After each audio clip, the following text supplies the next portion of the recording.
Magabalik na sa ila orihinal nga mga provincial police offices ang mga kapulisan nga ginaugment sa Iloilo City para sa Dinagyang Festival 2026.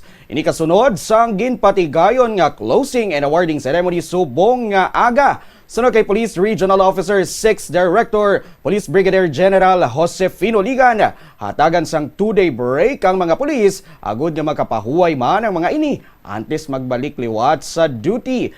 Nagpaanumduman siya sa mga kapulisan nga gamiton sang maayong ilang nga break agud magpahuway para makatipon liwat sang kusog.